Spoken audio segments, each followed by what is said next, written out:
ইংরেজিতে একটা প্রবাদ আছে জানেন, England invented football and Brazil perfected it. কথাটা শুনতে হয়তো একটু বাড়াবাড়ি মনে হতে পারে, কিন্তু ফুটবলের ইতিহাস খুলে বসলে দেখা যাবে এই একটা বাক্যের মধ্যে লুকিয়ে আছে পুরো সত্যিটা। ইংল্যান্ড ফুটবলকে জন্ম দিয়েছিল ঠিকই, কিন্তু ফুটবল খেলাতে রং আর ছন্দ মিশিয়ে সাধারণ মানুষের ইমোশন বানিয়েছে ব্রাজিল। তাই তো পেলে, গ্যারিনচা, ডিডি, লিওনিডাস, জিকো, সক্রেটিস, রোমারিও, রোনাল্ডিনহো, কাকা থেকে নেইমার, যুগে যুগে ফুটবলের সবচেয়ে বড় তারকাদের জন্ম দিয়েছে এই দেশ। কিন্তু প্রশ্ন হলো, ব্রাজিল ফুটবলের সঙ্গে এত ওতপ্রোতভাবে জড়িয়ে গেল কিভাবে? আর কিভাবেই বা একের পর এক কিংবদন্তির জন্ম হলো ব্রাজিলের মাটিতে? চলুন তাহলে আজকের ভিডিওতে ব্রাজিলীয়দের ফুটবল শ্রেষ্ঠ হয়ে ওঠার গল্পটাই জেনে নেওয়া যাক।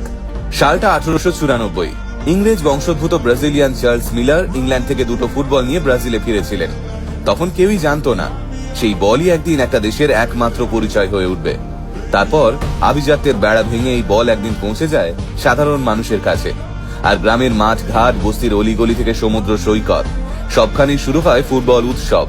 ব্রাজিলই প্রথম বিশ্বকে দেখায় এই খেলা শুধু অভিজাতদের নয়, ফুটবল সবার। আর সে কারণেই বিশ্বের নানা প্রান্তে ফুটবলের জনপ্রিয়তা ছড়িয়ে পড়ার পিছনেও ব্রাজিলের অবদান অসীম। কিন্তু বিশ্ব ফুটবলের মঞ্চে ব্রাজিলের যাত্রার শুরুটা খুব একটা সহজ ছিল না। 1914 সালে তারা প্রথম আন্তর্জাতিক ম্যাচ খেলেছিল। এরপর 1930 সালে উরুগুয়েতে অনুষ্ঠিত প্রথম ফিফা বিশ্বকাপেও অংশ নিয়েছিল ব্রাজিল। কিন্তু শুরুটা ছিল হতাশাজনক। প্রথম কয়েকটা বিশ্বকাপে তেমন কোনো সাফল্যই পায়নি সেলেসাওরা। কিন্তু ট্রফি না এলেও বল পায়ে ব্রাজিলীয়দের জাদু, চোখ ধাঁধানো ড্রিবলিং আর আক্রমণাত্মক ফুটবলের গল্প ছড়িয়ে পড়তে শুরু করেছিল সারা বিশ্বে। আর সবচেয়ে বড় ধাক্কাটা আসে 1950 সালে। নিজের মাটিতে আয়োজিত ফিফা বিশ্বকাপের ফাইনালে উরুগুয়ের কাছে হারার পর গোটা ব্রাজিল যেন স্তব্ধ হয়ে গিয়েছিল। সালটা 1958। ব্রাজিলকে বিশ্ব ফুটবলের সিংহাসনে বসিয়ে দিল একজন 17 বছরের কিশোর। ইনি কে জানেন? বলছি, 1958 সালের সুইডেন বিশ্বকাপ। বিশ্ব তখন খুঁজে পেল এক নতুন তারকাকে, পেলে। সেই বিশ্বকাপে ব্রাজিলের প্রতিটি নকআউট ম্যাচে গোল করেছিলেন তিনি। ফাইনালে সুইডেনকে 5-2 গোলে হারিয়ে প্রথমবারের মতো বিশ্বকাপ জিতেছিল ব্রাজিল। পেলে চোট পেয়েছিলেন, কিন্তু গ্যারিনচা ভাবারা দায়িত্ব তুলে নেন নিজেদের কাঁধে।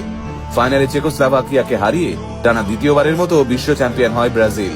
1970 সালের মেক্সিকো বিশ্বকাপ অনেক বিশেষজ্ঞ আজও মনে করেন এটাই ছিল ইতিহাসের সেরা ব্রাজিল দল।